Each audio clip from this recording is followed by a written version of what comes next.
அதாவது தனுஷ்கோடி பக்கத்தில் இருக்கிற அரிச்சலமுனையில் இருக்கான். இது பாருங்கள் நண்டை, இது ஒரு வகையான நண்டு.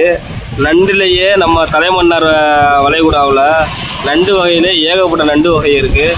இதில் ஒரு நண்டு வகை எப்படி பாருங்கள் பாசியை திங்கிதுன்னு. அங்கே பாருங்கள் நீட்டாக பாசியை சாப்பிடுது பாருங்கள். சூப்பராக பாசி சாப்பிடுது. எப்படி எப்படி எடுத்து சாப்பிடுங்க பாருங்கள் நண்டு. இது ஒரு வகையான நண்டு. ஆமாம், நம்ம தலைமன்னார் பகுதியில் வந்து அரிய வகை உயிரினங்கள் நிறைய இருக்குது. அதுவும் பாருங்கள். இதுதான் நம்ம வந்து மன்னார் வளைகுடா பகுதி கடல். இப்படி அவ்வளோ அருமையாக இருக்குமா.